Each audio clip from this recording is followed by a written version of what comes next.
What's poppin', y'all? It gets to a point where I've got to say, man, this Jay-Z rollout is so much of a nightmare that there are people pulling out the tiniest inconsistencies and trying to throw that on Jay's name.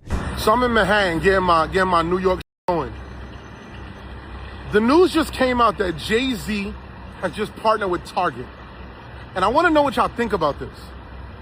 The 30th anniversary of Reasonable Doubt on June 26th, Target is going to have an exclusive release for this. They're going to put out a vinyl. They're going to put out new inserts. They got new songs on it. They got a bunch of new shit going on with this. But it draws this attention. And I love Hove. Like I said, this is the Brooklyn shit. Love Hove. But does this look weird? They say we're not Target. They say Target was the company that took away the DEI hires. They weren't really messing with black people. They weren't messing with minorities. This is not good. We're not supposed to love Target. We're not supposed to rock with it, right? Then Hove, who's like the unsaid leader of black culture and hip hop. This is the real, right? He then goes and decides to partner with Target. Now, does this make y'all feel a way? Does Hove owe the community and the culture forever?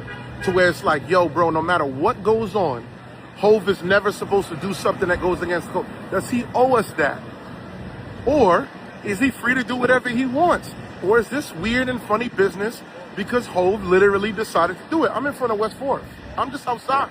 But I want to know what y'all think. Does this look bad for Hove? Are we mad at Hove? Are we disappointed that he does this? Or is this all cool and all fair in business? Let me know. What is y'all thoughts on this Jay-Z Target deal? Let's talk about it.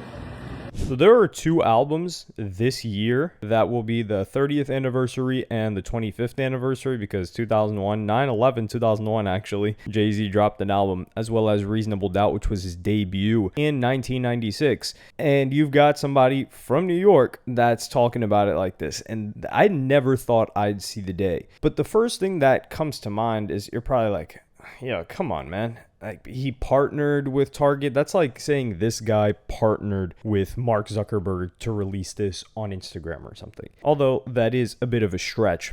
But the whole thing here is that people are saying, oh, well, Target had this history and Jay-Z, he's very like pro-black and all that. But he's trying to compare it, or his mind state is going to Tidal, which he was saying, hey, this is a artist first. First, it was like artist first. Then it was like, hey, this is a black owned streaming platform. And then he sold it. And then the NFL situation. And also, let's not forget and go back to the liquor situation when he said he wanted to stop drinking a certain liquor. I think it was either Ace of Spades or Douce. I remember writing a piece about it a couple of years ago, but I just don't remember the liquor companies off the top of my head. But yeah, so even the liquor company, he ended up selling his piece and getting rich off of it. And then tying this into the Jay-Z mentions in Epstein files of, hey, this guy's got a segment of America under lock and key, and if you want access to them, you got to go through him. This individual starting to think like this, and other people agreeing, because this did get some good engagement, it might be lights out for Jay-Z. And the reason I say this is, yes, there's a Reasonable Doubt vinyl that is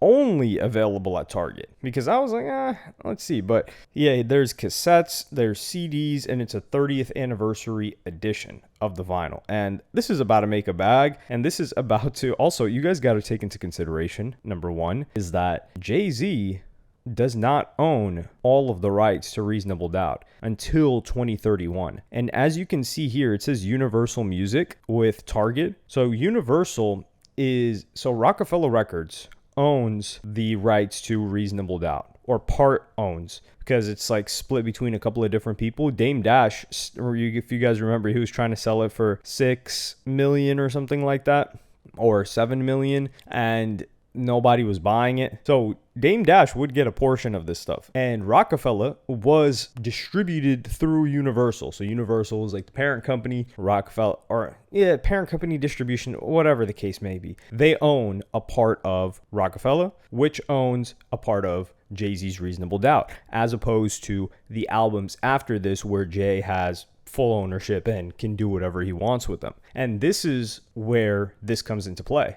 So I think this was a Universal Music play. And Jay-Z didn't have much say in the matter. Do I think he really cared? Because we've got to think about it. When Jay-Z is, quote, willing to sell out, he's going to sell out big. He's not going to sell out for a couple of vinyls. Let's say he sells 1 million, right? Which he's not. But 1 million, 40 million, that's going to get divvied up between the people that own Reasonable Doubt. How much money is that really for Jay-Z to nuke his reputation, which is the most important thing to him right now? Like, we saw him do this whole rollout all year, like I've been talking about, and even when he showed up, number one, his diss just got left on ice by all of these rappers. The only person that replied was Oskino. You've got to think about that. In the Big 26, as the youngins like to say, the only person that responded to a freestyle by Jay was Oskino. And he probably thought like, yo, I'm him. They're going to have to reply. Nicki put him on ice. Drake put him on ice. All these people just put him on ice. They're like, man,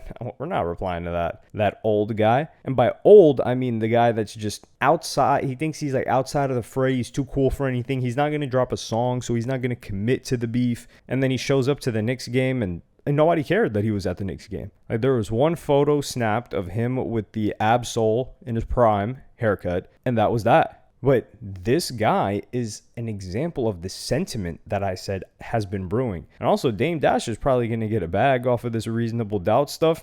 So fortunately for him, they may be able to get the rats out of the background of the shots of the interviews that he's been doing with Art of Dialogue. Art of Dialogue has been making sure Dame Dash has been getting fed, which is good. I do not want to see Dame Dash down and out. Granted, I don't want to. Nah, that's crazy. If I say I don't want to see him up, because you guys remember when Dame Dash was up and how he was treating everybody. So for him to get up again, oh man, he's going to be out for blood. So yeah, I think this was largely a nothing burger, because you can see right here, S. Carter Enterprises, Rock Nation Distribution. You guys also remember how that was going to be this whole big revolutionary play that they were going to make. I think people have forgot about that one as well. Like, they were trying to put out this distribution company that Uzi was going to have his own label under, Core or something like that. And Uzi released his recent tracks on Rock Nation Distribution, which is no different than any other distributor. Like what you're saying was released under there,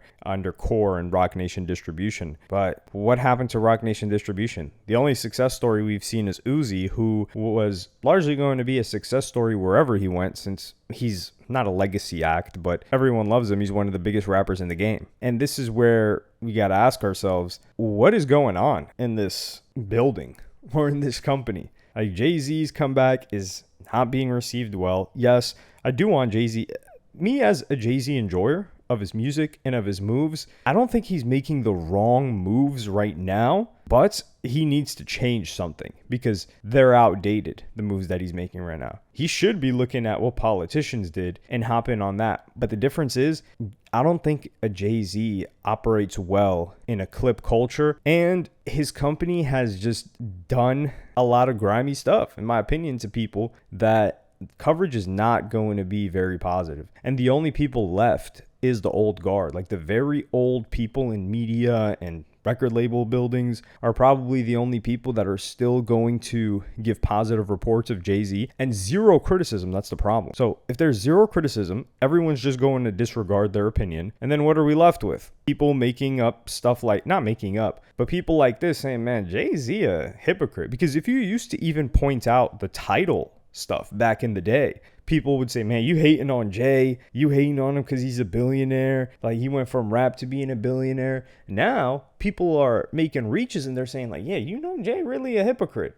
And I think this has been brewing for a long time, and you can only take so much from, like, he cashed in his reputation for well over a decade, and he thinks he can keep cashing it in. But at some point, you've got to deliver, you've got to produce before you can cash in again. And he hasn't produced much other than 444, which was 10 years ago, and they gave him a lot of leeway. Like, he got to sell Tidal after 444 dropped, or not right after, but it's like when I said with Travis Scott, who I think toes the line very well, like before Astro World, when he was doing all, or before Utopia, he was doing all of these different corporate deals. And I was saying, yo, Travis, the music is what got you to be able to do all of these deals. He better not fall back on the music. And right when it's about to get to, okay, Travis, this is too much, he drops an album or some great music, goes on tour, everything, replenishes his stores, his fuel of, all right, we mess with Travis, he can do whatever he wants. And then he milks that again until we're at low battery, and then he comes back with music. And that's what Jay-Z's got to do, but with trust factor, and I don't know how he's going to do that. But let me know what y'all think in the comments. Like, subscribe, and hit the notification bell if you enjoyed, and I'm going to see y'all in the next one.